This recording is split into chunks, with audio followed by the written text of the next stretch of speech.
Hello, this is Running Robert, and today we're going to be talking about the BlueBird Bio fourth quarter summary for the 29th of March, 2023. News came out. It has definitely moved the stock a lot, so we are going to discuss why it moved and what to take from it. Also looking at the bullish and the bearish parts of the company.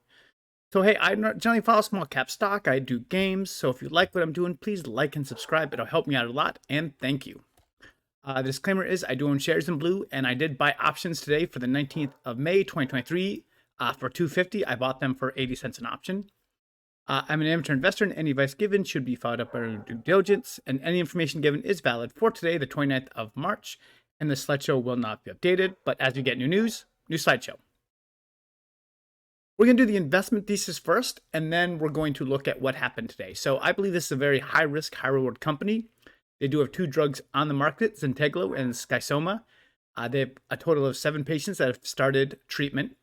The company stated in its press release that it expects to have cash through fourth quarter of 2024. They're looking at still a first half 2024 PDUFA for Lovo-Cel for sickle cell. The biggest bearish part of that is the company will have competition for ZYNTEGLO and Lovo-Cel starting late 2023, early 2024, and it's CRISPR Therapeutics. But what happened today? So the quarter 4 report was really kind of neutral, as there really wasn't anything significant that we knew of. The big thing is the Bloomberg report and the conference call stated that Blue will miss the quarter 1 2023 submission go. However, the company is still looking to launch in early 2024. The company is in discussion with the FDA, and following feedback in February, they did a response to the FDA in early March and are awaiting that response back. They said they're ready to go once that response comes in. And so my overall thoughts on this is that a quarter delay does not really merit a 25% haircut. And the stock went a little bit below 3 today, but a quarter delay is not terrible, especially when you have extra money through 2024, and we're going to be looking at the sales going up and seeing maybe how long of cash they actually do have. So the BlueBird summary from the quarter. So they expected about 270 to 300 million of cash burn for 2023. 7 patients have started, which could be around 21 million in sales for quarter 1. I did an average of 3 million. It's like 2.8, but I just decided it's easier to round up. And the cash at the end of the quarter 4 2022 was 227 million, but they also have 45 million in restricted cash, $93 million from the sale of one of their vouchers, and dilution they did in January for 131 million. You add that up, that makes 496 million plus the supposed 21 million in sales from this quarter. So the math looks good as far as them getting to the fourth quarter. And as we're going to look at it a little bit better, probably getting beyond that. My thoughts on ZYNTEGLO. So it's a $2.8 million drug with around 850 people eligible. The first commercial revenue in quarter 1 was this quarter. It's 5 total patients. They do expect an early launch of up to 40 patients. So like I said, 40 times 2.8 million would be 112 million if that is what they got for the year.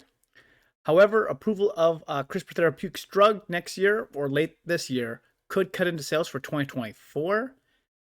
So that's kind of what we're looking at. But of course, being first to market will help the company out, as with people already on the drug, it might make doctors more comfortable or likely to start it and prescribe it, along with the infrastructure in place. So BlueBird is still putting more infrastructure in place.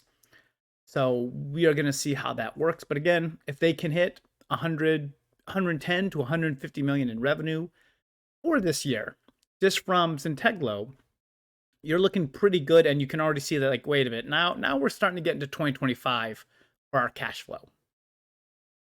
Skysoma is a very small patient population, about 40 per year.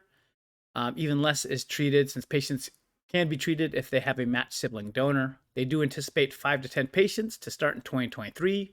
That's 15 to 30 million. 2 patients have already started, so it looks like we're probably going to easily hit the low end of that. But again, what we're looking at, if you can get, 120-ish from ZYNTEGLO and 30 million from Skysoma, you've pretty much added another year to your cash burn. So pretty awesome.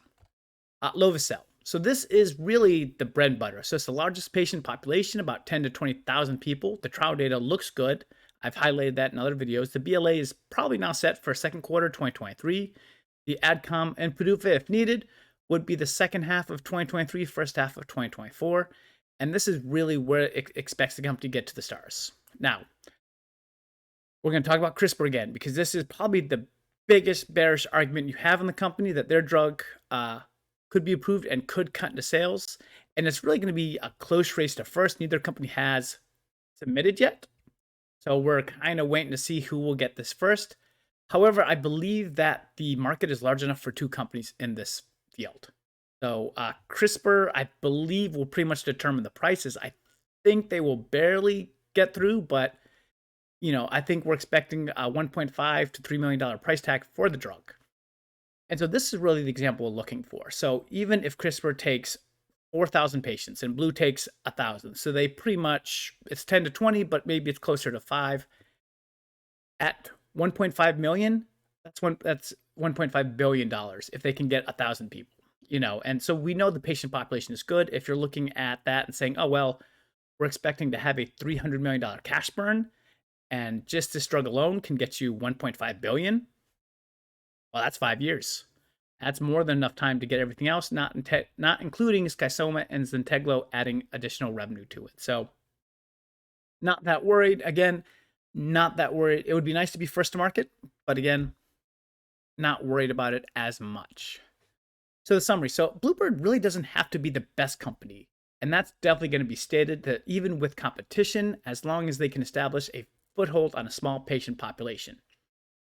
Again, Lovo-Cel is what we're going to be looking at. And if they can just establish, again, if you get 5,000 total treatments, you can get 20% of that. You are good. So if the company can hit its 2023 goals and bring in about 112 million for ZYNTEGLO and 30 for Skysoma, that's about 142 million. And that extends its cash runway definitely into 2025 and probably even later, as of course in 2024, you continue to make money. And then you're going to add Lovo-Cel in 2024. And so we could definitely see a break-even company sooner rather than later. And that just, like I said, so I don't believe that today's news was really that crucial. And I don't believe it went for the hair. The company deserved the haircut it got, which of course I took advantage with the options. And that's kind of what we're going to play here. So I hope this helped anyone figure out what is going on today and just anything about BlueBird in general. So thank you very much for listening and watching, and I hope you have a wonderful day.